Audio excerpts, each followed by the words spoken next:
Who's the last bone that we're going to have to round out our sort of archetype here? I just searched famous bones. Number 1, femur. Okay, I think I may have Googled incorrectly here.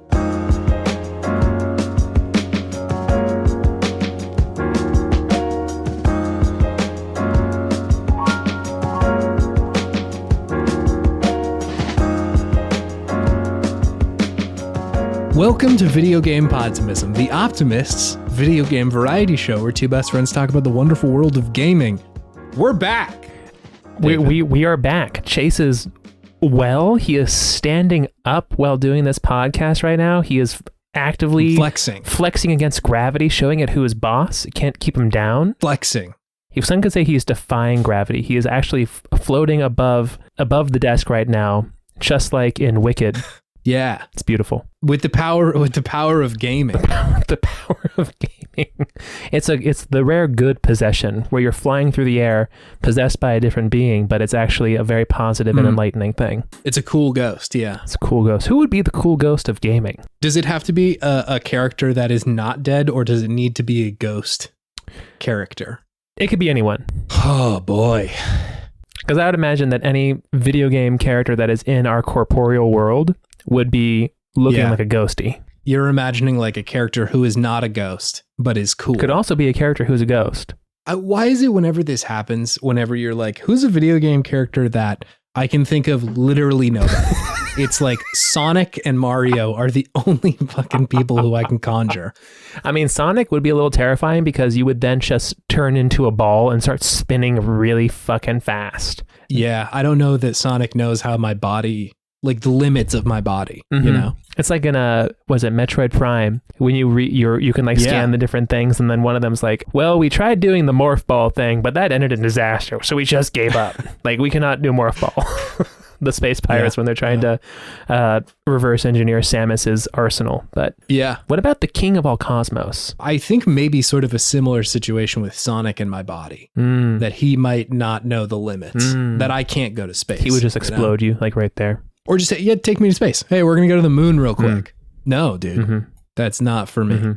So it needs to be someone who's like very down to earth and understands the physical limitations of a human non-digital body. Crash Bandicoot. I was going to say, it sounds like you're starting to go towards whoever is the main character in Mega Man Battle Network. Because don't they go between physical and digital worlds? Well, the thing is that Lan controls Mega Man, who is a net Navi, which goes and explores the physical internet space for him.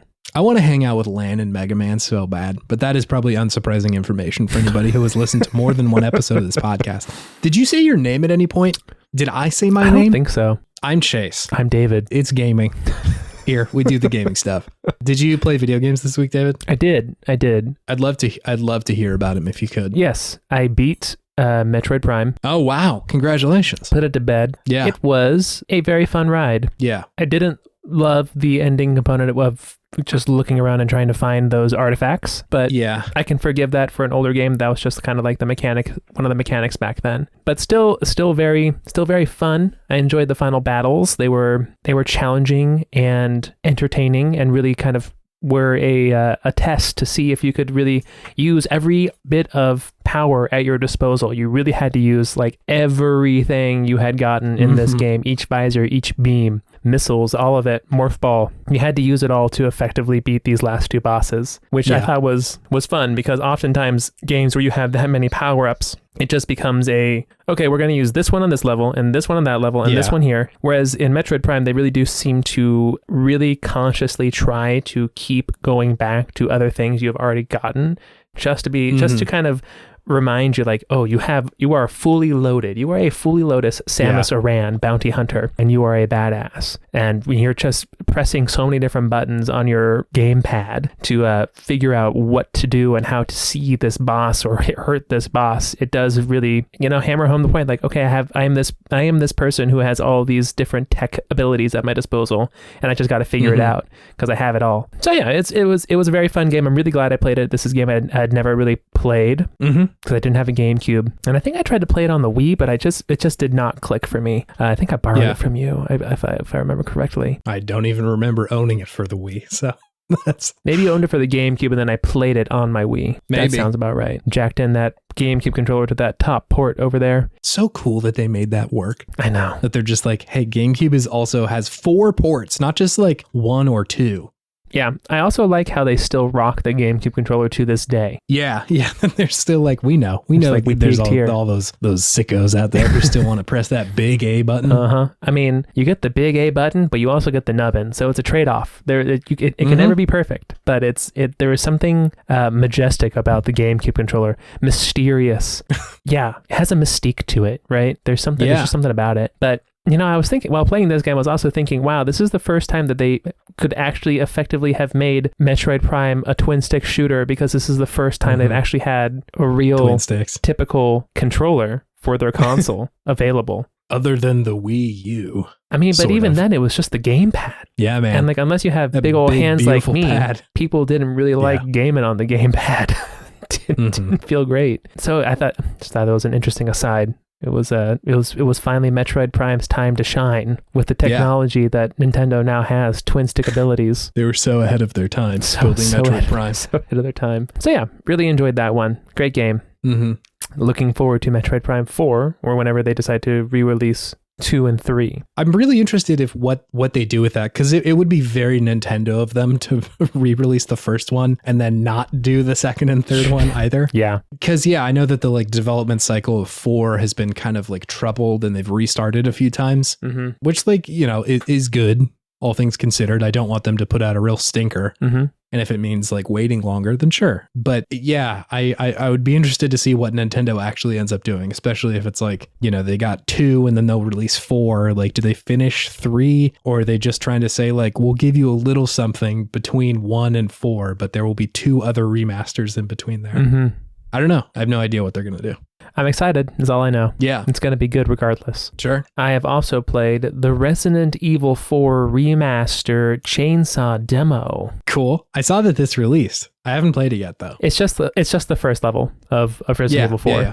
But, I mean, it looks real good. Looks real good. Yeah. Still plays pretty similarly, but there's definitely some new things in there. There's crafting now. You can craft bullets and stuff and other things, which is a nice little addition, I think. I don't know if I love crafting in games, but it's at least going to give me a different way of loading up on bullets, because I forgot how scarce they are in this one, or maybe I'm just not remembering well, but I played through that first level and I just ran out of bullets so fast and was just running. I was just trying to knife people. Was not working. I tried to knife the chainsaw man and I promptly got murked. Destroyed. Real good.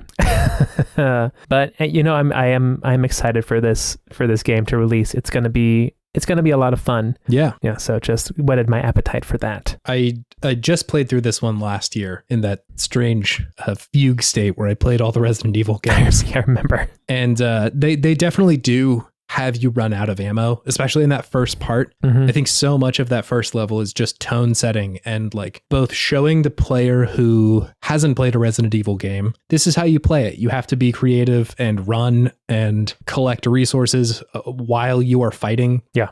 And like these zombies are going to attack you, but it's also a reset for people who haven't played or have played Resident Evil games who are like, oh yeah, I know what zombies are. I know that I have to run away until they start like shambling towards me, and then I can shoot them, and that's fine. Yeah. But they're not going to like work together or anything to fight me. And this game is like, no, they definitely will. And it's going to be scary, and you are ill prepared for this fight. So yes. It's really cool the way that they managed to do both of those things. So it sounds like it is doing well in giving you not very many resources in the beginning. Absolutely. Yeah. So it's frenetic and frantic in that first level. You really got to be just bussing all around that level.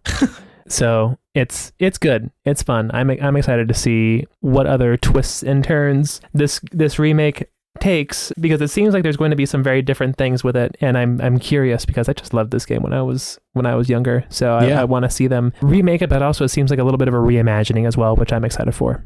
Which sounds like what the other two kind of were as well. Yeah, I was just about to say that the other two definitely took a lot of liberties with like not reading between the lines, but expanding upon stuff that was already there. Of like, this is we know what the base story is. and almost treating the base games like this was sort of a metaphor for like what was happening, rather than like an actual depiction of the events. Whereas it seems like with the remake of 2 and 3, it was very much like this is the story of this game in its entirety, rather than like kind of a shorthand for what might actually be happening because we can't get this many zombies on screen or something. Absolutely. Or we don't have good enough voice acting, or like we can't do more cutscenes or whatever. Yeah, they're finally starting to realize everything.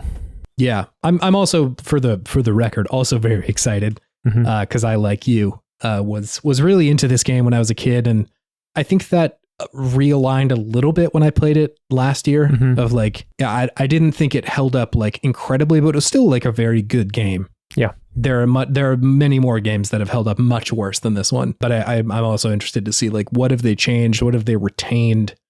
Does it feel good? Because the remakes of 2 and 3 ended up feeling great. Like the shooting in it was really good, and I think ended up feeling closer to what 4 would eventually do. Like it kind of felt actiony in the way that 4 did. And so I'm interested to see like, do they keep that, or do they lean into the horror a little bit more? Because especially towards the end of the game, 4 gets like almost comically silly with its action. So yeah. We will see. Yeah, I'm curious to see how the ending of the game goes, but I feel like the beginning of the game was always the scariest part. Yes, definitely. Even in the original. And they definitely really lean into that in this one still. They add a lot of detail to the Ganados village area that really make it spookier, but fun spooky. I'm looking forward to that part of the game a lot. I think the rest of it I'll kind of just be along for the ride, but I think that beginning part is like so critical for how the game will be received. That was always my favorite part of the game anyways, was that beginning portion. Like the rest of the game was fun mechanically, but I think the vibe and just the scary tone of that first level, that mysterious scary tone of the first level really sold it for me. Yeah, you just don't know what's going on. And it's like so frightening in that way. And it's just like, this first police officer is dead, and you see the other one just get burned at the stake, and you're like, okay, the shit is breaking bad real fast. Okay, what do we do? Kill everyone. Yeah. That's the answer. Very old school gaming mentality there, but they are zombies. Yeah, so for sure. They're already kind of dead anyways. So I feel like I saw there was something about like them making it a little bit more obvious that they're zombies, because I again played it last year, and like the first encounter really, it's not very clear that like this is a zombie. Yeah. The dude like in the house just comes after you, and Leon's like, hey, you need to stop, and then just like murks him at a certain point. Yeah. But I feel like in the trailers that I've seen, they're making them a little bit like more disfigured in a way that like a human wouldn't be able to move on from. Yeah.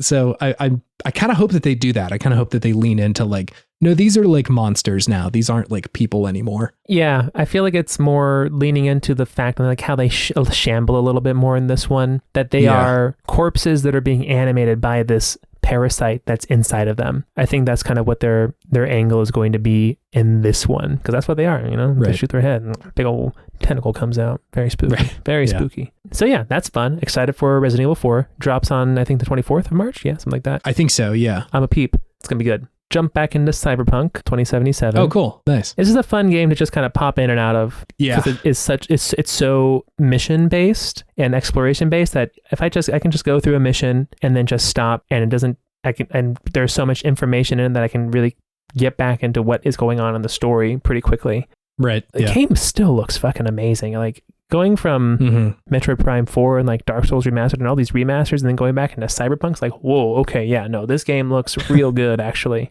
Yeah. It's all the more impressive because Metroid does look really good. Yeah, that is not like me putting down Metroid at all. That game looks great. Doubly impressive that it runs on the Switch. Yeah. Like especially that, what stood out for me actually, now you mention it, in Metroid Prime, when you fly away from the world at the very end after beating the game, the world looks so good. I was so impressed with how they were able to get that on a Switch. It was very impressive. But anyways, Cyberpunk still fun. I got a motorcycle, which is always cool. Hell yeah, love that. So yeah, now I'm just busting through Night City on a like chopper bicycle. Yeah, my dead Marauder friend's bike. I think you know the one I'm talking about. I think so. So yeah, I'm still really impressed with the story more than anything else. And it's kind of weird. It has the same vibe as The Witcher, where this is not I'm going to go in and do some crazy shit sort of game for me. It's I'm going to go in and like talk to some folks and like maybe do some weird blasty stuff in between. But it's really about the cinematics of it all, the story and the characters. And they nail that. They really nail that setting. Yeah. So still enjoying that. And it's a good game. It's a good game. Yeah, fun. And I've also been playing Dark Souls Remastered still.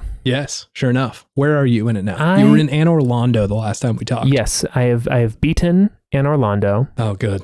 Smaug and Orstein are donezo. No more. I had to summon the help of my good friend Solaire to beat them. Oh, hell yeah. I realized that I could not see summon signs because I had been hollowed the whole time. Oh my God. Yeah, sure enough. This is kind of how I play these games. Like in Demon Souls, I just got used to playing with half health because I'm like, this is how I'm going to be playing most of the game. So why even bother like thinking I have more health than this? This is my health bar. And that's kind of how I'd been treating being hollowed. But then I didn't realize I needed at least one humanity to summon even just NPC assists for bosses. Yeah.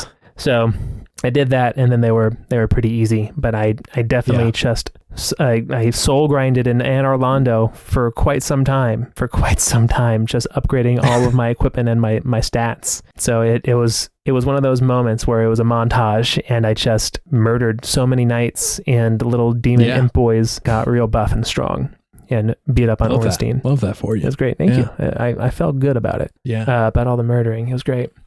Got the Lord Vessel, so now I can just zip around anywhere, which is so helpful. So nice.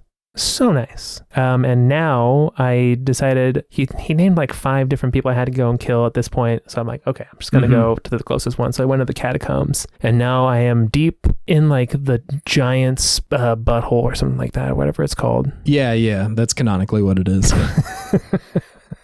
I'm past the catacombsy part where there's like that 3-faced person who is super easy to kill, who's like in a coffin, like a coffin library sort of deal. And then it's super dark where I am, and I have to use a special lantern to see. I this is the part of the game, I know what you're talking about, but this is definitely a part of the game that I think I've only played the 1 or 2 times I beat this game. This part is a little tough. I don't like not being able to see, and then just taking out my light, and then there's just a big skeleton that looks like the cart Titan from Attack on Titan about to chomp me. It's very spooky. It's very, very spooky. So that's where I am right now, and I'm assuming I'm going to have to fight some big old bastard at the end of this dungeon. Probably. It's going to be a struggle, I think, but I feel like I'm finally at a good level pace, right? I feel like I'm just either right where I need to be or like a little bit ahead, and I'm just not. It's not like one hit death like it had been for a while. Definitely in Orlando, I was just, okay, we got to go up maybe like 5 levels and just get this right, get this build right. Yeah. So it's coming along. That makes sense. I think you're probably also I feel like the game has taught you all the lessons that you may need to learn at this point. And now it's just kind of about like, we're just going to do that again with a lot of these monsters. That's what it seemed like. At least that's the vibe I got from King Seeker Framped when he was telling me what to go and do. What a weirdo. What a lovable little weirdo. I know. Yeah. He's like the strangest character because like almost everybody, there are like horrifying designs in this game. Like the gaping dragon and shit like that is so scary. Truly, yeah. And like Framped is just like this little goblin man who like comes out of the ground and is like, I'll eat you and take you somewhere else. I'll eat you and take you. But I am also very like profound and sound like I'm Patrick Stewart when I talk. But also I'm such a weird, like jowly, green-headed snake thing. It's the weirdest character.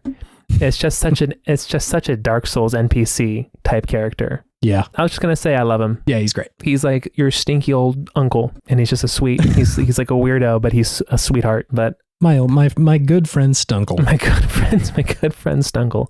But I'm definitely ready for him to betray me, which I am also ready for all Dark Soulsborne NPCs to do at some point. So we'll see. It's bizarre that they're always very like backstabby. Especially you, Patches, looking at you, buddy. Oh my God, dude. I some people are like, ooh, I love Patches. He's a lovable little scamp. Yo, fuck Patches. I don't like this guy. Yeah, Patches is on notice. Dude, every single game, I'm like, okay, here's the part. Everybody knows he's going to betray me. I usually kill this fucker. Because like, they're like, oh, don't kill him because he'll sell you something good. I'm like, no, dude, I have my big bone that I've been swinging around for 20 levels.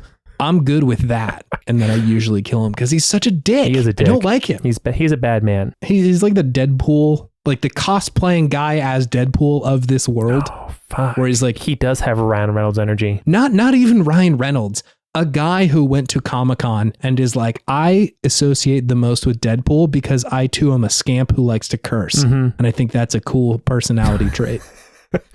I'm the scamp who curses. Yeah, dude. I do my Pixar face, but also you can see my butt. All right, that was uncharacteristically unpoptimistic, but I think it represents an archetype that I don't like. A very unpoptimistic character brings the non-podtimist out of Chase. I just don't like Patches. I don't understand how people can like Patches. This is the immovable object meets the unstoppable force right now. Or you just hit him with a bone and then he's done. What bone are you hitting? It's just the platonic ideal of a big bone that you use as a weapon in Dark Souls. Just like a big, big sword go clang kind of weapon. So were you role playing as Bonesaw at this point? That's usually how I role play in most video games, is as Bonesaw. Bonesaw or BoneBone? BoneBone, yeah. Also BoneBone. He's in the Bonesaw universe, cinematic universe. This is the Bone cinematic universe, and we're all bones all the time. Yeah, all bones are connected in the BCU. The BCU. Okay, so we have Bonesaw and BoneBone. Yeah. So that's 2 of our 3. Who's the last bone that we're gonna have to round out our Captain America, Thor, Iron Man sort of archetype here? I just searched famous bones. Number 1, femur. Okay, I think I may have Googled incorrectly here. Famous bone characters. Yeah. Ghost Rider. That's a bone. That is a bone. That is a pile of bones. You got Skeletor. That's a bone. Ooh, I kind of like the Skeletor energy. That could be good. Yeah, I do enjoy Skeletor. I think that's a fun one. Sans from Undertale. That's a bone. I like Sans because he's a good guy. If this is like a good bone universe, then it probably has to be Sans, and then Skeletor could be like Thanos. The GBCU. Yeah, good bone cinematic universe. Yeah. GBBCU, good bone boy cinematic universe. Good bone boy. Christ alive. Anyways, that's what I've been playing. Chase, what have you been playing? I have been playing some games, and I did a theme this week. You did a theme? You decided this is my theme week for my gaming hobby. What theme do I choose? Yeah, a normal thing that normal gamers do. I'm actually very excited to hear what theme you chose. So later for Good Games, we're going to be talking about Pokemon Gale of Darkness. Spoilers, but you saw the episode title. You know what this is. So I decided, nay, not one Pokemon game, all Pokemon games this week. Oh. I've been playing a bunch of Pokemon games. Wow. Specifically, a bunch of Pokemon ROM hacks. Oh, okay. The federal government, Chase, found these laying on the street. I have legal copies of these games, and that's it. That's all. That's all I gotta say. You can't come for me. You can't arrest me if you say you're not a cop. You can't arrest me if you're not a bone.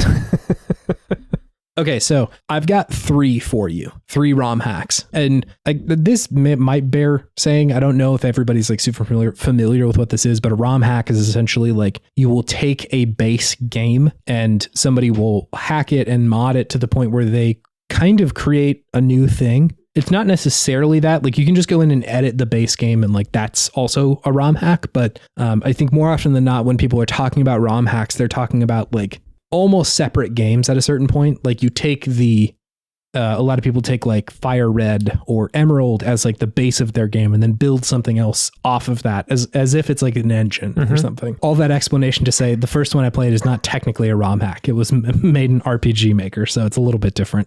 It is this game called Pokémon Reborn. Ooh, Christian Pokemon game? Yeah, this is the one with God in it. This is the one with Christian Jesus in it. He went down to the river Pikachu. That's pretty good. So this one is built in RPG Maker, which is like just a tool to build games. And this one was reported, I think, to be not the biggest, but it was like the marketing, or at least the website of it, and people in discussions about it were saying like, this is a big game. I think it says like, we have every Pokemon in this one. And I also know that that's like a thing that people who are frustrated with current iterations of Pokemon will point to and say like, hey, I want them all to be in this. I want there to be a national dex. And so I think a lot of at least the stuff that I'm seeing, a lot of the ROM hacks have parts of the complaints about modern Pokemon in them, like a response to those. And so I think that this game definitely has that part of it. So this is the one I played probably the least of. It was still, a handful of hours or whatever. But I think the most interesting and kind of the thing that didn't click enough with me was the tone of it. Mm-hmm. It is like, I don't know if dark or edgy are the right descriptors, but one of them is. Oh. It's one of those two, huh? One of them. And I'm not exactly sure which. Kind of depends on your perspective. Was this released when Prince of Persia Warrior Within came out?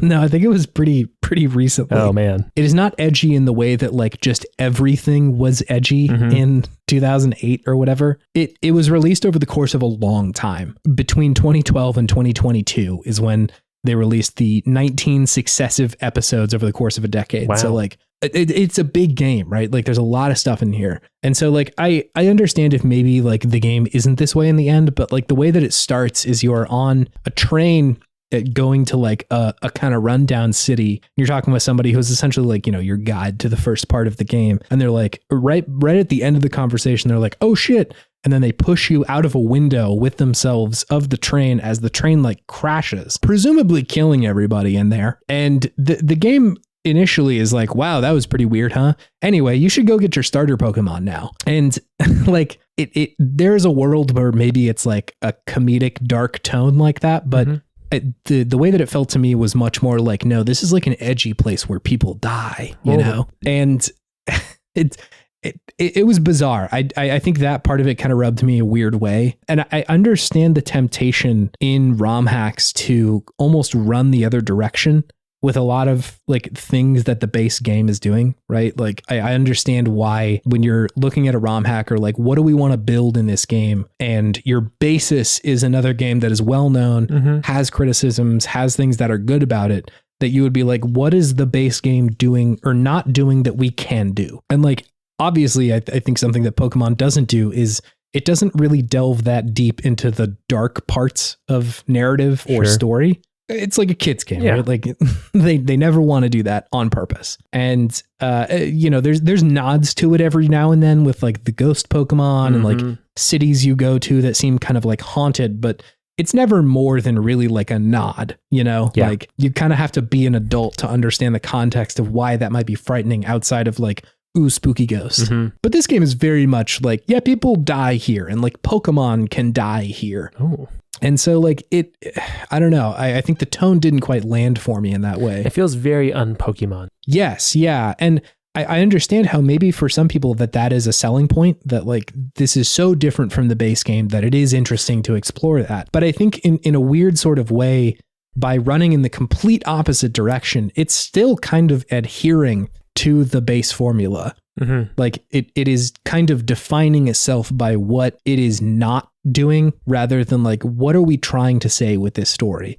We're just sort of being like, Pokemon isn't edgy, so we're gonna be edgy. And like that may be selling them short a little bit, but that's just sort of like the vibe that I got playing the first like couple hours. They're just trying to be what the other Pokemon games are not. Yeah, they're still defining themselves by what Pokemon is or isn't. And so it was kind of strange. Also, the city that you roll up to is just like so dark and dank and like scary and nasty. So it's like that on its own wouldn't be like enough to sort of bounce me off of it. But still, it was just like, wow, this place is a bummer. I played, I think it was probably a year and a half ago now. And I brought this to the show. We talked about a Fire Emblem ROM hack. I think that was called Vision Quest, if I'm not mistaken. And that game also took some of the Fire Emblem stuff and was like, people curse here and like people can die. And it's like a little bit more grounded. But I think in the world of Fire Emblem, that isn't totally out of line. Like in Fire Emblem, people die regularly. And like violence is a real thing that people have to grapple with. Maybe not in the way that like you would in the real world, but like there is an acknowledgement that the violence that you're doing has an effect on the people around you. And like, oh, if you conquer this place, like somebody might lose their life. And so in the ROM hack, them dealing with that stuff and just adding like, cussing to it it doesn't feel that out of place. It's like, yeah, I understand like this was made by somebody not working at Nintendo, but it still adheres to a certain kind of writing that Fire Emblem does. And this isn't to say I need every ROM hack or every hack of the game to be exactly the same as the base game that it's like based off of. But like I said, I think this one is still kind of adhering to the base Pokemon formula, even though it is totally different in a lot of ways. Yeah. It was just sort of bizarre. That said, like a lot of the quality of life stuff was really nice. Like, and I think that is true for a lot of the ROM hacks. That a lot of the really good ones will make the game a lot more playable and a lot easier to play through. Things move quicker. You are able to get in and out of battle very quickly. You oftentimes are able to just throw Pokeballs constantly at something. You don't have to like dig through a menu to pull one out and throw it at somebody. Just a lot of like UX changes like that I think are like really, really good and is something that Pokemon is genuinely lacking a lot of the time. Like the ability to play Pokemon at a pace that you want to play it at is oftentimes lacking a lot. They want you to slow way down. Yeah. Which isn't always a bad thing, but it can feel kind of tough when you're like grinding or you're trying to find a specific Pokemon. You just keep hitting Bidoof over and over again. Bidoof. Rattata. Yeah, exactly. Just the normal Pokemon lineup. So yeah, it was interesting. I feel like I don't want to come off like I think this game is bad. I think there is a audience for it, and I also know that like there's a lot of this game and I haven't seen most of it. Sure. And so there's totally a possibility that like, oh, that was the rough first couple of chapters and it's different now. But just those first ones, I think the first impression was kind of tough for me to grapple with, because when I was looking for the ROM hacks, I was like, I don't know if this is exactly what I want out of this. However, the other game I played, or another one of the Pokemon ROM hacks, was Pokemon Unbound. Was a different one that I played. It is a Fire Red ROM hack.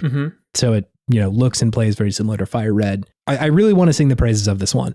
I think this game does adhere to certain Pokemon stuff, but introduces new ideas in it that feel like they're pulling from something else that is not Pokemon, right? Sure. They're interesting ideas in the story and like what's going on with like the narrative that is like different enough than a Pokemon game, and also not just the polar opposite of what's in a Pokemon game. That feels novel, which I really appreciated. So the way that this one plays out is you like start in your house essentially, and there's this old legendary Pokemon that like comes and pulls you into a rift, and you get dropped into like an enemy base essentially, right? Like just this group of people who are up to no good. They're starting to make trouble in your neighborhood. Sure. And the rest of the story essentially plays out of like, you need to escape from this like base of these evildoer people, and you get, some starter Pokemon that are not just like regular, Charizard and Squirtle and all sort of stuff. It's like a different set of starters that are cool, but don't feel just like, here's fire, water, and grass. Are they totally unique characters? Pokés? No, they're existing Pokemon. I forget exactly who it is. It's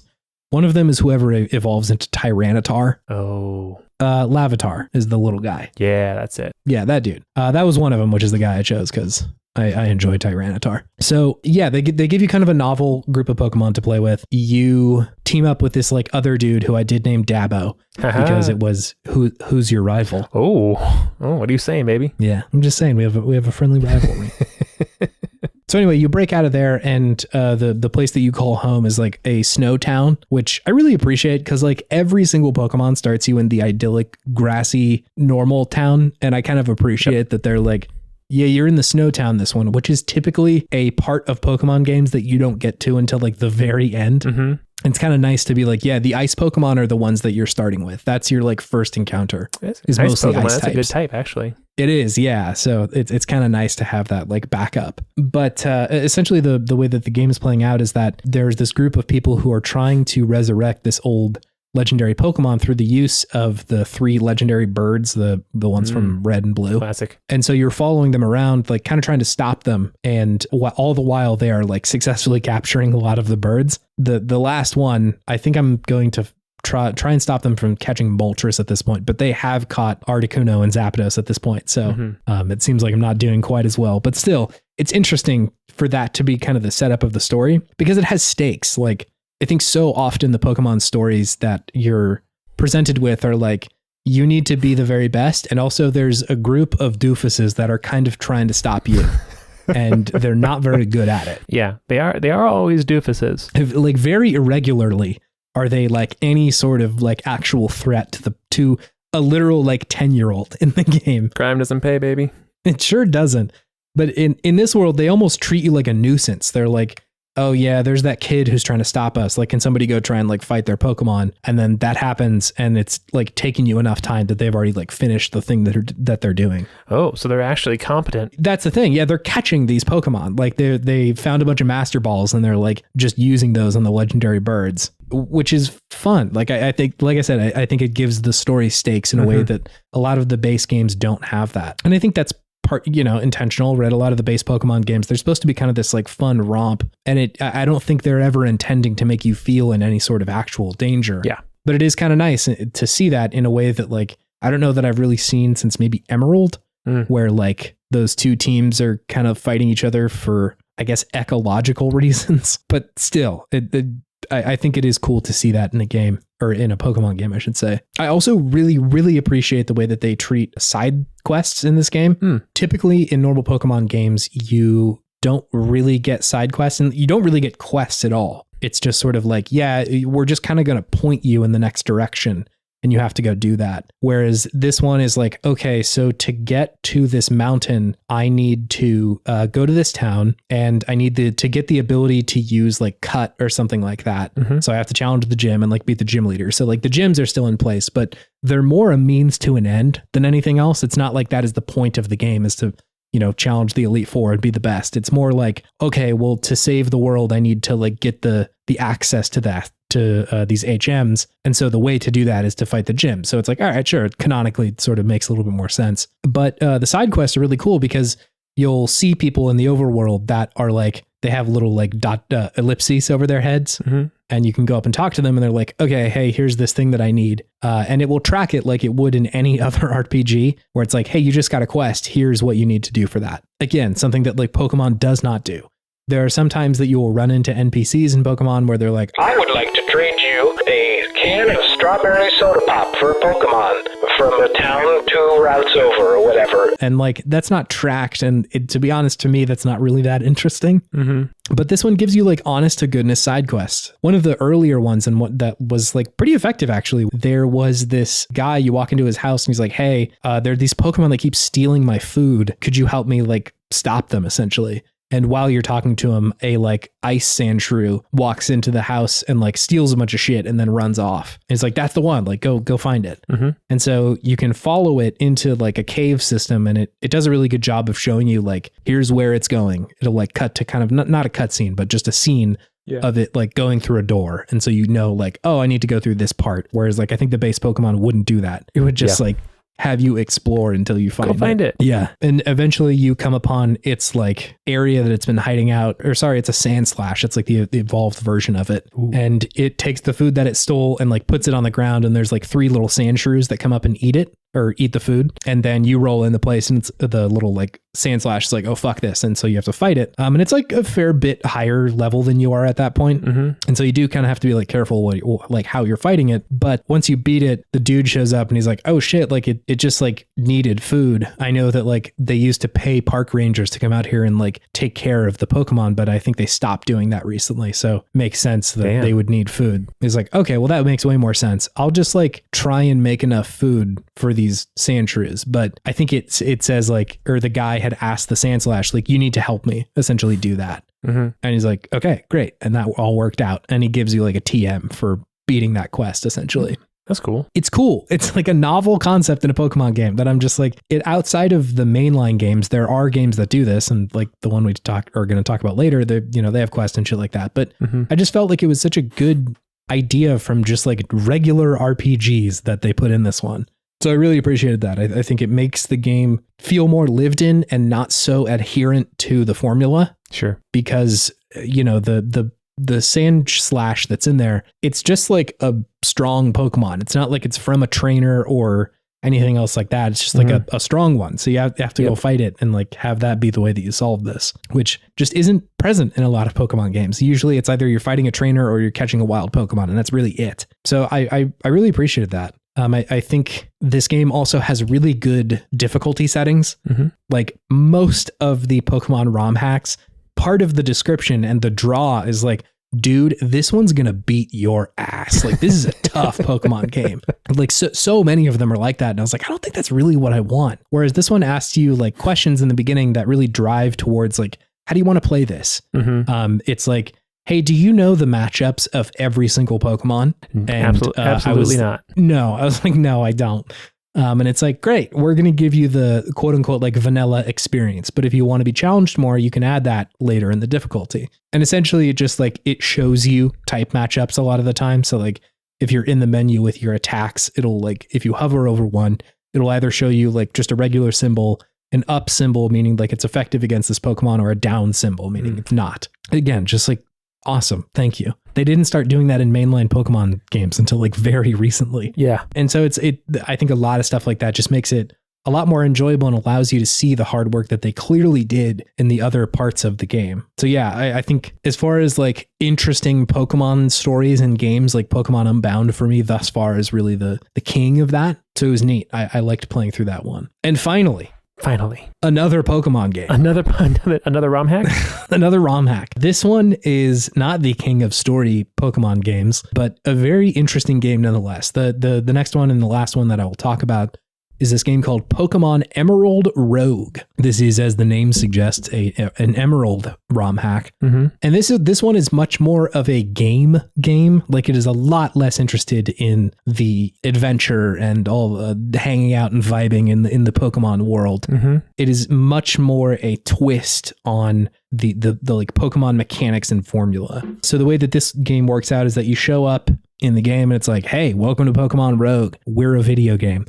And it says you are going to go through a number of like randomly generated routes, and you can catch as many Pokemon as you want, and you will fight 8 bosses over the course of like, X many levels, eventually challenging to the Elite Four. Have fun. And then it throws you in there. Sure. And kind of lets you choose your route a little bit. Like, it'll present you with a number of options of like, okay, this is a ice themed part of the level, or this is a fire area and it is challenging or calm or anything like that. And you choose, and then it'll generate something that looks like a route on a Pokemon game. When you enter in there, you will sort of encounter a number of Pokemon, and you can fight them or run or just go straight through. You don't have to fight any of them, I guess, if you don't want to, or you can catch them. The levels, if you do end up beating some of them, go incredibly fast. Like, you level up like 10 at a time. Damn. And it usually will cap you out at a certain level until you beat the next boss. And so like the first time you're going through it, it is capped at 15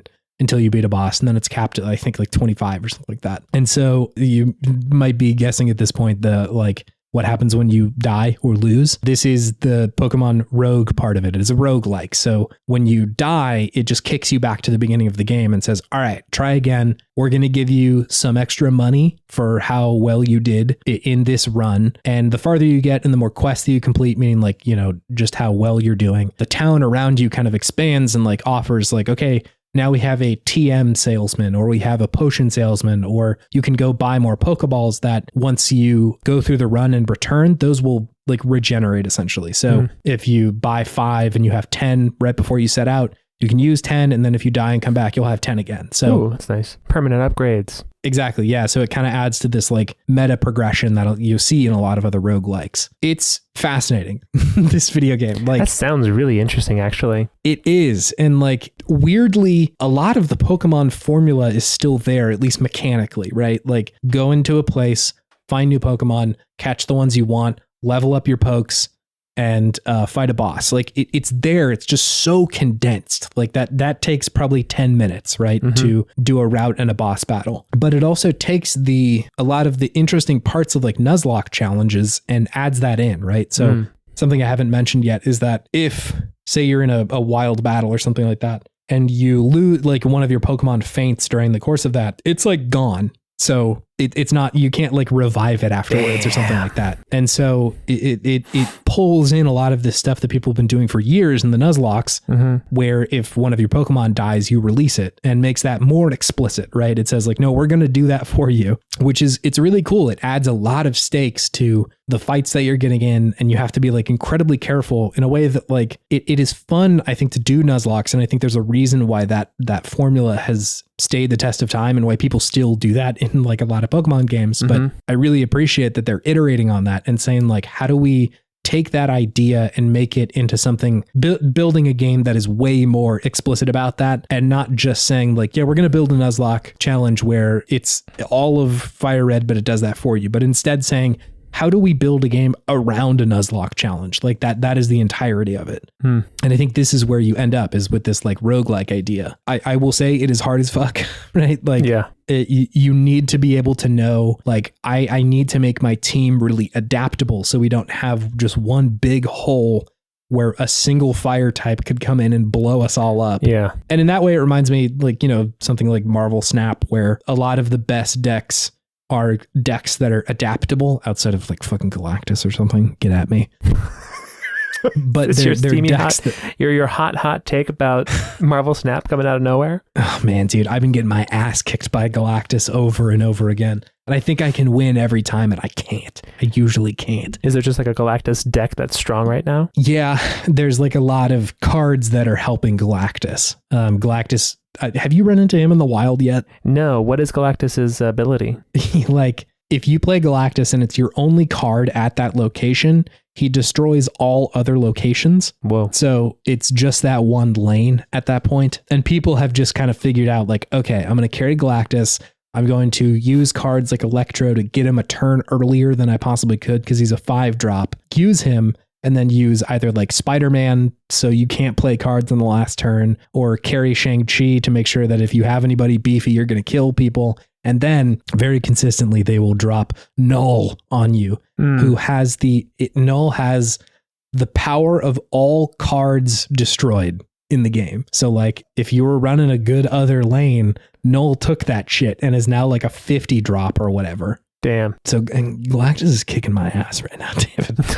Anyway, so the game definitely encourages you to have a well-rounded team, to the point where like you do kind of need to know the matchups and stuff like that. And I will say, for a gotta catch 'em all broken boy like myself, it's tough. I'm not that good at Pokemon. I have never been a Pokemaster. I'm constantly on Bulbapedia being like, okay, what is Fairy weak against again? Or like the new types, I have no idea what Fairy or Dark or any of those are weak to. Dark's not even not new anymore. It's just not original. No.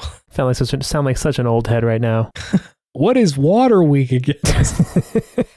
Yeah, it's so like I am having to be patient with the game, where I suspect if somebody knew Pokemon top to bottom, like they would be a lot better at this than I am. Because I think you do have to play it in a way that's a little bit more competitive, where you are trying to keep all of your pokes alive at all time. Whereas like, again, I have been broken by so many Pokemon games where I'm just like, I'm going to get one big beefer and just level them up to level 90 and that'll just crush through the Elite Four.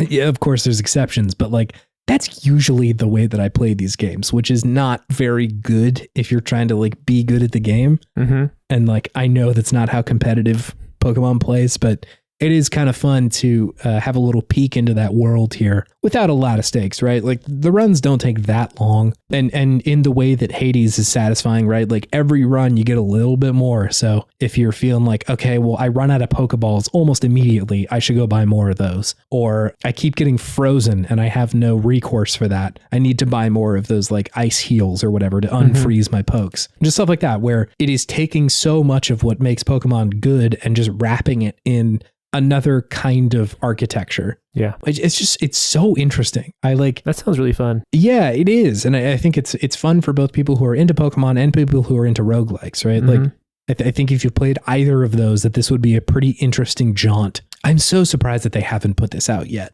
like that the Pokemon company hasn't just been like, that's a really good idea, we should just do that. I know that they're building 100 of their things, and any Pokemon head would be like, they're just fucking lazy, dude, they won't do it. I like, that's just not true.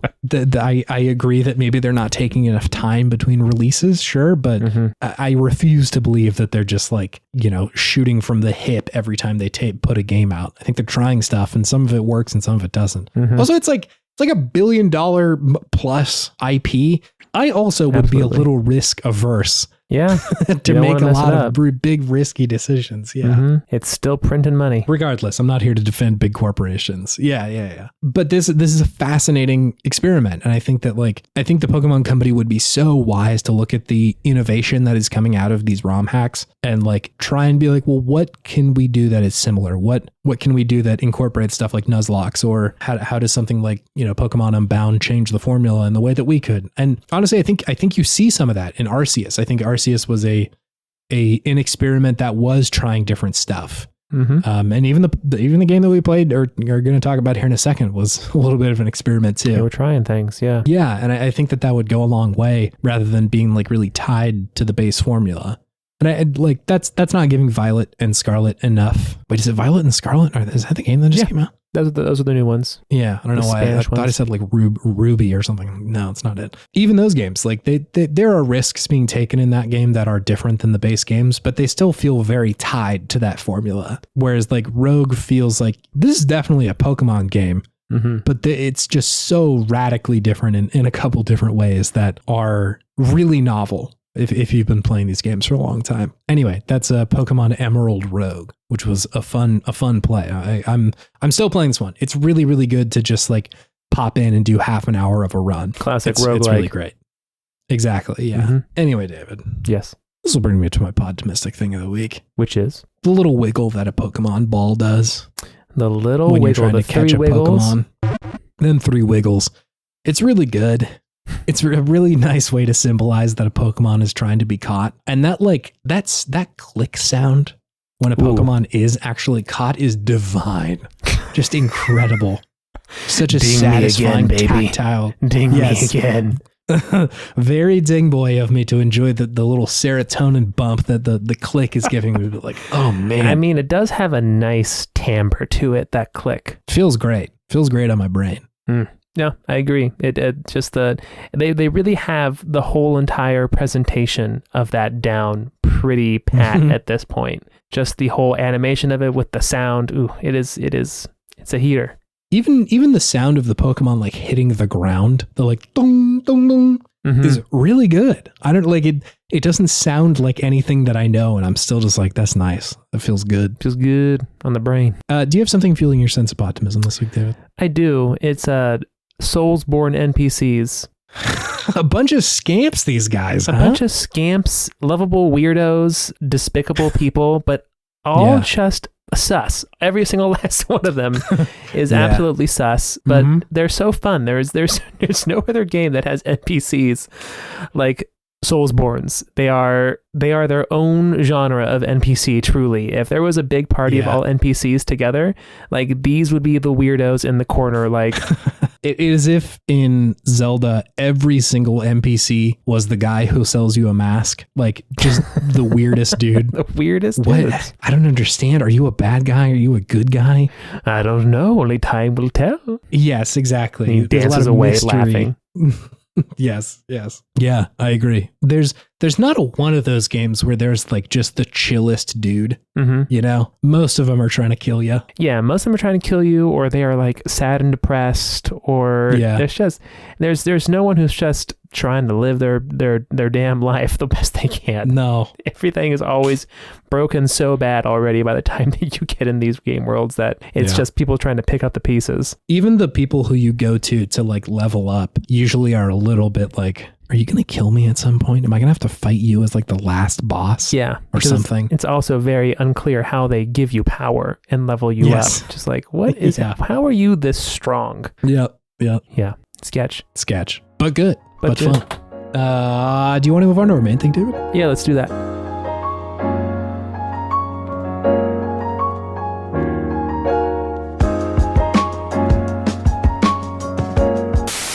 I think the cool ghost might be Dante from Devil May Cry. Fuck. I think he would know how to have a good time, but like is clearly in touch with like what humans are like and is just like cool. Are you saying Dante because you saw what I was playing and you knew I forgot to talk about Devil May Cry 5, which I've been playing? No, I didn't know that. I totally forgot. I've been playing Devil May Cry 5. Okay, roll it back. David forgot a game. Let's talk about it now. Sorry, my end of day brain made me totally forget that I've been playing and loving Devil May Cry 5 Special Edition. Nice. This game rips. This game is a ripper. It's really fun. It's so ridiculous. It is a video game-ass video game. It knows what it is. It knows that it's just supposed to be goofy fun.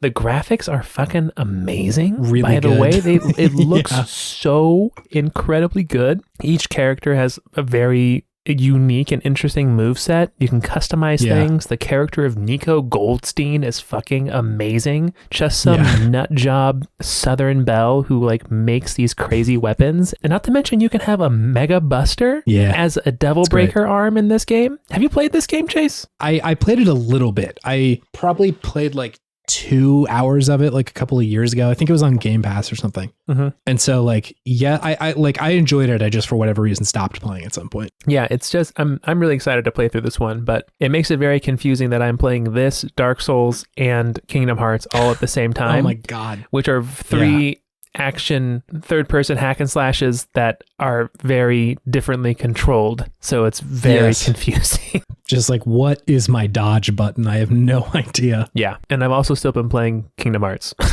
Nice. Hell yeah. I beat Monstro, and now I'm in Under the Sea, as they say. Yeah.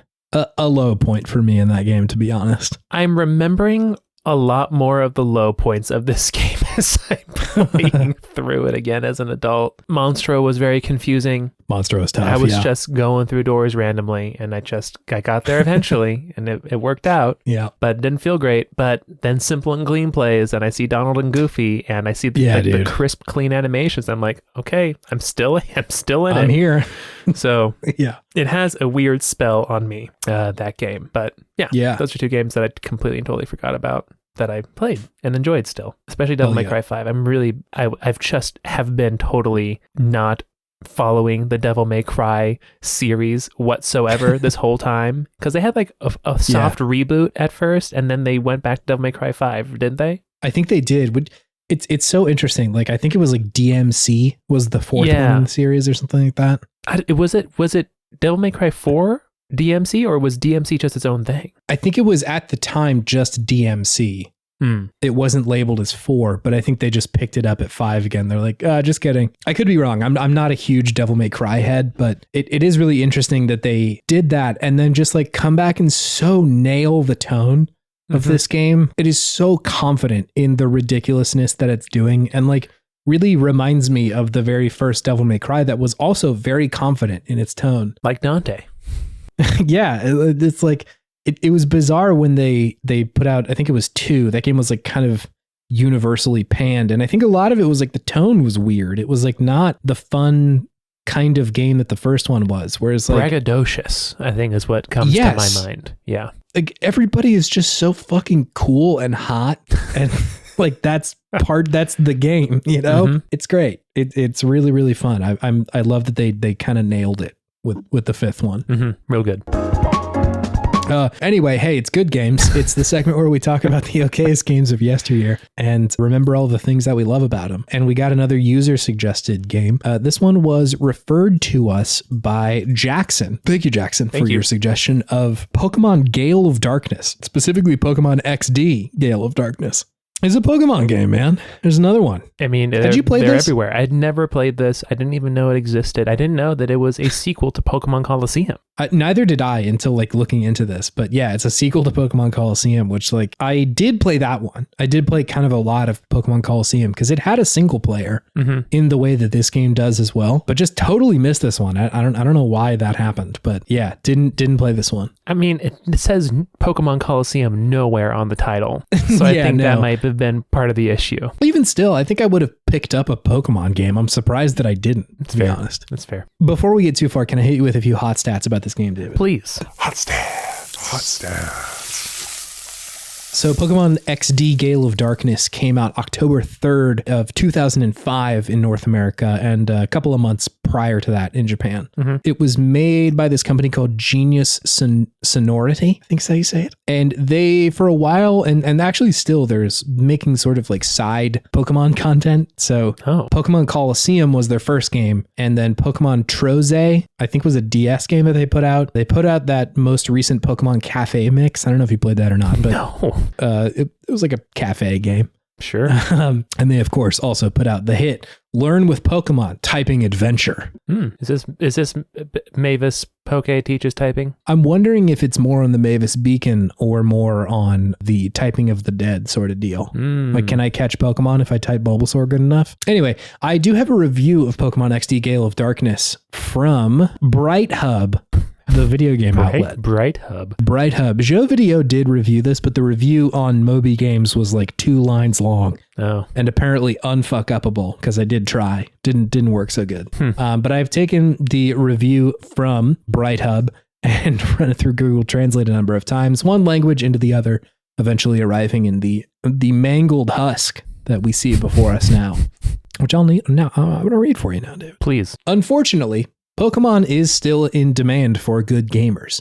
The script promises to make a good impression on crappy scripts with enough content. The game is full of frustration and lacks the addictive action that the Pokemon Mother games are based on. Just strong enough. It's a decent mod, but it's too old for Wii, Nintendo DS, Pokemon Diamonds, Pearls, and Mommy games. If so, please inquire. Everything is deleted. And they gave that one a 2 out of 5. 2 out of 5. Wow. Yeah, I didn't like it so much. A lot of a pretty negative score for how many times I talked about moms in that review. I know. Yeah, very, very matriarchal referencing. Big mommy energy in that one. Mommy, sorry. The Pokemon Mother is a very evocative phrase. That sounds like a very powerful thing. It's scary to me. I don't know why. The mother of all pokes. Yeah, it's got a sort of like alien mother sort of vibe in like that. Alien 3 or whatever. Like there's a big, scary, dripping monster that is the mother Pokemon. Just constantly birthing new pokes. Yeah. That's what's really going on in the Pokemon company. Hey, can you tell me what this game is, David? Yes, let's leave this subject. This is a console-based Pokemon game, which is the sequel to Pokemon Coliseum, but much more focused on the like story and the single-player aspect as opposed to Pokemon Coliseum. I feel like the main thrust of it was battling either the computer or your friend in just like these big cinematic 6v6 Poke battles, which of course had the single-player mode too, but I don't know too many people who messed around with that personally, at least when I was a kid. It was all about just battling your buds. But this game, you star as a young boy who lives in a Pokemon research facility, and then the professor gets kidnapped, and then instead of catching Pokemon, you steal shadow Pokemon, which are Pokemon whose hearts have been closed off to like kindness and love and like regular Pokemon things, and who are like hurting emotionally, and you have to go and steal them from these people who have bought them just because they're strong Pokemon, because when you cut off your heart, you're strong but also weak at the same time. So you go around stealing people's Pokemons that they have bought from this evil organization to then go and take them and purify them. And of course you fight against Cypher, which is the bad organization in this game, to take down their evil plot to, I guess, essentially rule the world with the shadow Pokemon, and specifically Dark Lugia. Lugia was hot back then. Real hot. I will say, among the not very appealing names for a Pokemon. Yeah, I don't know if that one translated well. Yeah, Lugia is kind of tough. It conjures some pretty gross imagery. Sure does. Yeah, that's it. That's most of it. It's a Pokemon game, man. Yeah, I guess the biggest difference is that you don't catch wild Pokemon. You just get more Pokemon by taking them from people who have essentially bought tortured Pokemon on the black market. Yeah, they invented this. I think they call it the snag machine. Yes, how you steal someone else's Pokemon, because like that is a fundamental part of every other Pokemon game, is that you can't just like catch somebody else's poke. Mm-hmm. It is so bizarre how they like built this thing. It's like it's similar to like somebody inventing like gunpowder or like the knife for the first time. I know, like, this is like a WMD type situation for the Pokemon world. Like, you can steal my Pokemon now, my friend, you that monster. Is like a fundamental change in the power dynamic in this world. Which like I know it's just Pokemon, but it's hilarious of them to be like, this won't be a problem. We'll just have like good guys use it, you know? Exactly. The only way to stop a bad guy with a snag machine is to have a good guy with a snag machine. Oh my God. Brutal. It's a Pokemon game. What did you think about this one, by the way? I enjoyed it. I think it's Pokemon. It's the tried and true formula. I did appreciate the larger scale of it, which I did enjoy. Sure. Yeah. I like the detail of the levels. Each area felt very unique and vibey in its way. I did like the step back from like traversing the wild areas and just going to specific spots and like just going straight into the dungeons and not worrying about finding Pokemon, but having them kind of come to you and have it be part of the game that you have to get these Pokemon and catch them. And then you can use them in your party and just kind of go from there. Yeah. And that the shadow Pokemon do work kind of differently than typical Pokemon, which does adds kind of a fun wrinkle to it all. You have to like purify them to like remove the evil from their hearts. And then they can start acting more like a typical, they do start acting like a normal Pokemon after that. So it's so weirdly Kingdom Heartsy, David. It really is. They like, who is it? Greevil, who's also known as Mr. V Rich, which are the funniest portmanteaus of very rich and greedy evil that I've maybe seen in quite some time. So I appreciated the names of the bad guy pretty good. But and I also did appreciate that this game was much more difficult than other Pokemon games, especially like the more recent ones. Like the last ones that I've played were Sword and Shield. Definitely felt like this was more of a challenge and a skill check compared to those personally. Yeah, no, I'm with you. And it is very interesting playing this game while I was playing the ROM hacks, because they are kind of, all of them are trying to figure out like, what do we do differently than the base Pokemon game? Including the one that is, put out by not specifically the Pokemon company, but like they sanctioned this. They said, yes, this is a good enough game to put out. Yeah, it's interesting. Like the stuff that they choose to do and the stuff that they don't choose to do, similar to ROM hacks, is interesting. Like you were saying, the starting you with just an Eevee, like you don't get a choice. It's just your Eevee and that's it. And then bringing up this mechanic of like kind of having to get the Pokemon to trust you over time. Yeah. And like remove the darkness in their hearts is cool. Yeah. And like, I think that it's kind of rare that a Pokemon game executes on the connection that you get with these pokes outside of like kind of the meta mechanical stuff that happens. Like it is, I feel like most of the time that I'm like, oh yeah, this is my favorite Pokemon, or like these guys have been on my journey with me forever. It's most like I'm doing that myself. The game isn't doing that for me. It's just the sheer fact of like, we've fought so many people and we've been through so much that it makes it feel significant. Whereas this game is making it a little bit more explicit mechanically of like, you have to gain their trust for them to be effective in battle, which is something you see a lot in like the anime. Yeah. Where it's like, all these Pokemon like don't like their trainer and so they're not as effective. Whereas like in the game, that's almost never the case. You can kind of just tell them like, yeah, beat the shit out of that big guy over there. So it was interesting. I think that's like one of the better things about this game is just how they have more explicitly made a mechanic out of that, like becoming closer with your team part of the story that a lot of Pokemon games purport to have, but don't often actually do very well. Yeah, absolutely. It does make that feel more like it cuts the ludonarrative dissonance between the anime and the show of, hey, this Pokemon has to like me for it to achieve its potential. Makes it feel more like an active partnership between the two of you, as opposed to, oh, this is my attack animal, go fight.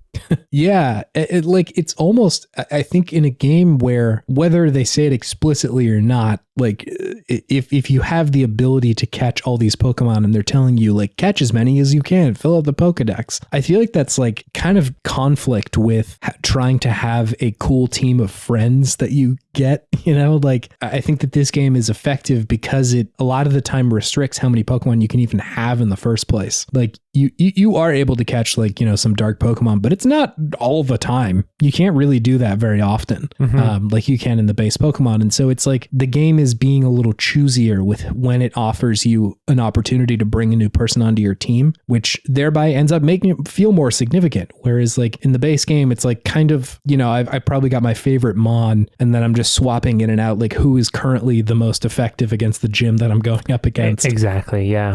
You have your golden little boy and then the side characters. Or my like business partner who has the move where it takes the person down to 1 health and we're just out there like burning through the Pokedex, you know, like this almost feels like a financial contribution they're making. We have a partnership. Absolutely. Versus like, this is my friend Eevee or this is my friend Teddy Ursa who like I got him when he was in a bad spot, but now we're best friends. Ooh, I brought him out of the dark. Exactly. Like it's effective. I think that's an interesting thing to structure the game around, which was in the Pokemon Coliseum as well, the like shadow Pokemon thing. And so I think it's like they must realize that is a cool mechanic to have. Yeah. I like sometimes it gets a little tedious, but I think for what they were going after, it's like really cool to have that in there. No, absolutely. I think it's a good addition. Again, I think the Pokemon world is so enticing a lot of the time. Like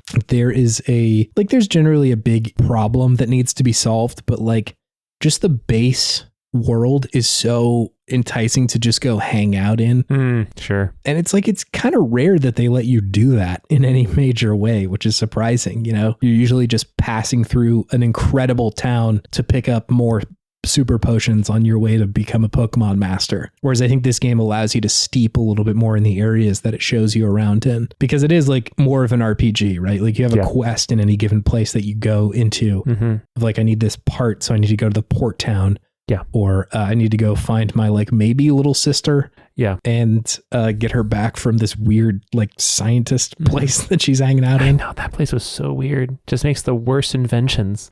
Oh my God. Yeah. That guy, I forget his name, but yeah, there's a character early on who's like the, not henchman, but like assistant. Yes. To the like main science guy that like hangs out here. And he literally puts on VHS tapes of him like showing you cool inventions that he's comes up with. And they're just like the worst shit that you've ever heard of. Like a sandal that's guaranteed to give you a blister or a callus on your foot or something like that. Yeah. Yeah. Like explicitly the worst shoe you can own. It is scientifically uncomfortable. It's just so good. I did enjoy kind of the wacky humor in it. Yeah, the game wasn't always funny, but when it was funny, I was like, damn, that's actually pretty good. It's pretty good. I think that's true for most Pokemon. Like, not that they are very funny, but like that the humor doesn't always land. It's like kind of hit or miss a lot of the time. But I was glad to see that they were doing something more with it. Feels like a very GameCube game. The humor in it. I don't know why, but just like the way things are delivered, and like it reminded me a lot of Custom Robo, the game we had played a little while back. Again, I think it's just like the look of it looks very similar. Yeah, the little assistant guy in the scientist's house definitely gives me Tingle energy. And when I think of Tingle, for some reason I always think Wind Waker in particular. Yeah. Why? Yeah. Don't ask me, but that's the Tingle game to me. I feel like that's the most Tingle you get. Like Tingle's a pretty big part of Wind Waker, weirdly enough. What else about this game? I found the design of the areas pretty interesting. Like that, specifically the port town, I thought was like kind of fun. It's got like a layer of dust on it that I think a lot of Pokemon usually doesn't.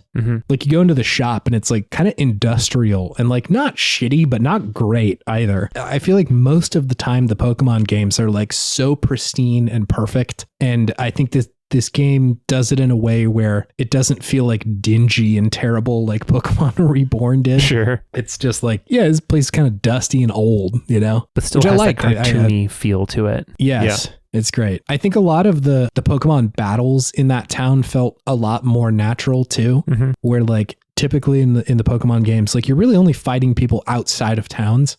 Sure. Whereas this one was like some dude's like, hey, you want to come into our sailor bar? You're going to have to fight me first or something like that. Exactly right. which is fun. And again, makes it feel closer to an RPG rather than like, this is just a Pokemon game. Yeah, we fighting in the streets in this game.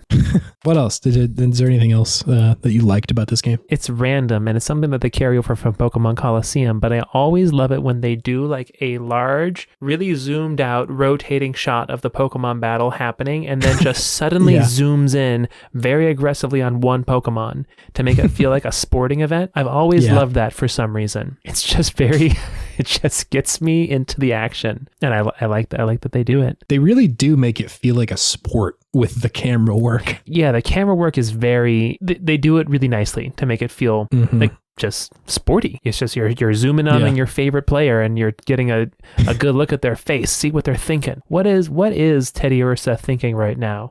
Probably reciting some Linkin Park lyrics in his head. Yeah, man, that's true. He would be listening to Linkin Park. It's 2005. Like, they're still hot at that point. Did they ever say how they made Shadow Pokemon? How did they shut their hearts off? I don't know. I don't think I got far enough in the stories to get that part of the exposition. I wonder if Google can tell me. Because they're not heartless, but they're chained hearts. Are Pokemon that are being used for wrongful acts because they had the doors to their hearts shut artificially, a process created and carried out by Cypher in the Ore region. The doors to their hearts, you say? It's like... This is some Ansem energy for sure. I know, dude. If you told me this was in the Kingdom Hearts universe, I would believe you. An undisclosed process that removes the Pokemon's emotions, turning it into a soulless fighting machine. Maybe the next round of Kingdom Hearts games isn't gonna be Final Fantasy times Disney. It's gonna be Final Fantasy times Pokemon. Oh man, the implication there is frightening, David. Why? It could either be so good or so bad. Don't you want to be able to like catch a chocobo and then pull it out of your Pokeball and ride it around? Yeah, I want to catch Cloud, Strife, and Sephiroth and make them kiss. Now, Kia. I bet you could. Now kiss. It's like in the new Pokemon games where you can release all of your Pokes out on the field and like watch them interact with each other. Just be Cloud and Sephiroth just on site, murking each other immediately. Something like that. Oh my God, yeah. That would be wild. Chase was writing the fan fiction in his head.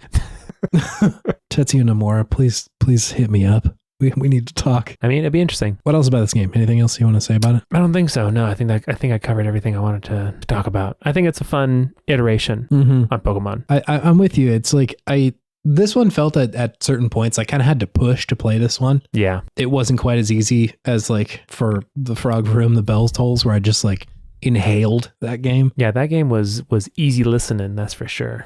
This one, I feel like I had to push a little bit. And that feels more like age than anything else to me. Like a lot of the stuff ends up feeling kind of dated. Like the speed of it, I think the way that the quests are structured, where they're like, go find this guy. And it's like, you have to hunt for like where anybody is, was kind of challenging. It just not exactly telling you where you need to be at any given point feels kind of tough, but I really do appreciate that they were clearly trying something different in this world. And I think a lot of the reason it wasn't, stringing me along in an incredible way was just like, there's a lot of old game design tropes in here. But like the base ideas, I think, are totally solid. I really appreciate them stepping outside of, I want to be the very best and catch all the pokes, and doing something different. Like I think it gets so many points for that.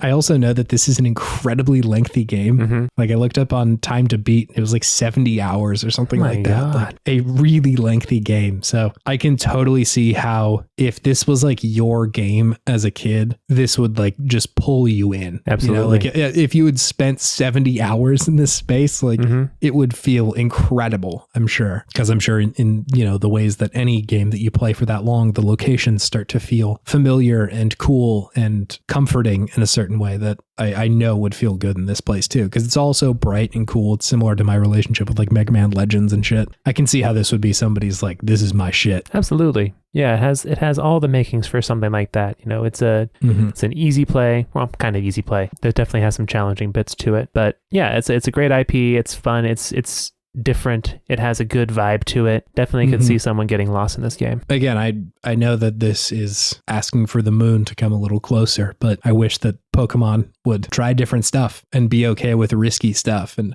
Like I said before, I think Arceus gets closer. It's not exactly perfect, but it is more playful in what it means to be a Pokemon game I've seen in a long time. And I really hope that they lean into that in other series. I hope that they try other stuff, because I do see the connective tissue between this and Arceus and Colosseum, even these like ROM hacks that are, very much trying to make the series into something different or experiment on the fringe elements of these games. Yeah. See what it could be. Yeah, for sure. And it could be so many things. Like the game truly does not need to be raise your big boy Charizard, fight the final four. Elite Four? What is the name of the Elite Four? Chase, you've just been March Madness pilled, huh? I know, You're ready. You sure. got your bracket filled out. I sure don't, David. I don't know a basketball. All I know is Kings. Oh, that's all you need to know, baby. Thank you, Jackson, for suggesting this one. This was cool to revisit, and definitely an interesting Pokemon themed week for me. Yeah, Chase was all Pokemon all the time. I'm curious to see what your next game that's not Pokemon is going to be. I don't know. I keep doing this with like the Resident Evil thing, and like you almost inhaled all of Kingdom Hearts so fast. It was I know. It was I had terrifying. to hit the brakes on it. You unhinged your jaw and just was like, you stopped at Kingdom Hearts 3 and you're like, no, I must wait. I must wait. It was dream drop distance. I think I paused there and I was like, this is more than I can handle. You couldn't deal with Yugg's Fieri. Yugg's really has been lingering on my mind since we recorded that. Yugg's Fieri would definitely have a snag machine and go around stealing people's Pokemon. Oh yeah. There's a lot to think about this week, I feel like. I feel like Pokemon should bring back the snag machine in some way, shape, or form. Have a PvP Pokemon game and then someone could snag one of your pokes. It's a Nuzlocke, but like the stakes are so high. Yeah. Anyway, yeah, thanks for your suggestion, Jackson. Appreciate you. Yeah, thank you.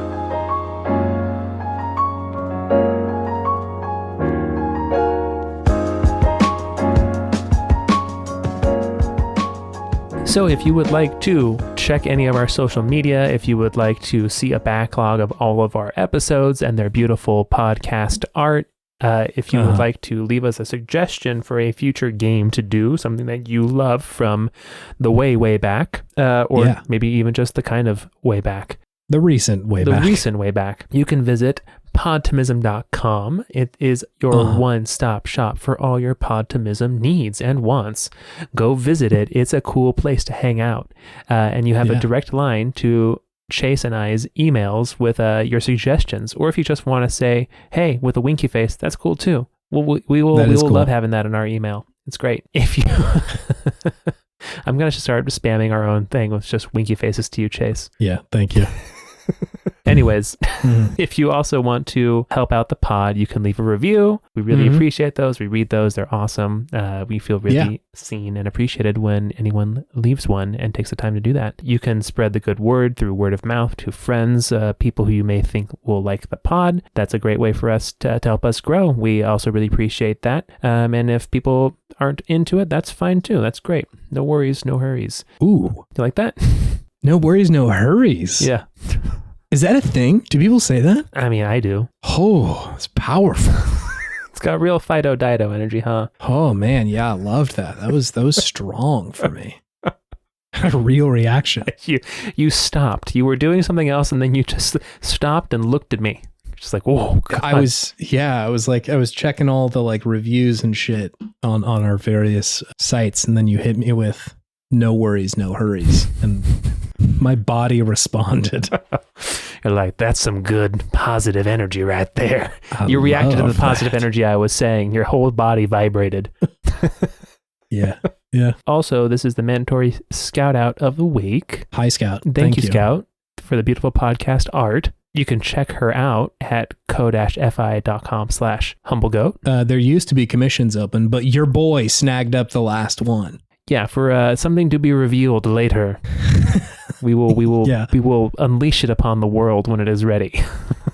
Unless she doesn't want to do it anymore, which is an option available. Which is also an option because it's a little silly, but be fun. So stupid. Yeah. So yeah, thank you for the beautiful podcast art, Scout. We really appreciate it. And that brings me to my question for you, Chase. What is your favorite meal at Chevy's on the River? Whoa. My brain was really expecting gaming wisdom. Hey, you did Italian food last week, so I'm hitting you with some Chevy's knowledge. Yeah. Some Chevy's lore. For people who don't know, Chevy's is a Sacramento area Mexican food chain. Kind of Mexican restaurant, yeah. American Mexican food chain that Chase used to work at. I did used to work there.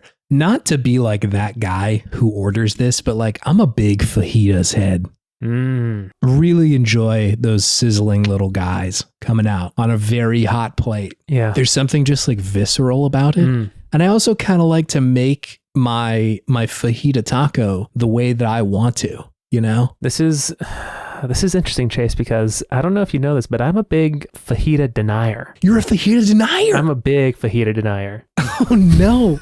Under what grounds, David? How can you stand there and deny fajitas? I feel like they come out all bombastic, sizzling, so much noise, so much smell, and then they actually get to my table, and then it's maybe like 3 pieces of chicken and a bunch of just sautéed onions, and that's it. Yeah. And I'm always just left a little wanting, and they're always very expensive on the menu, and it's just something that I could do at home.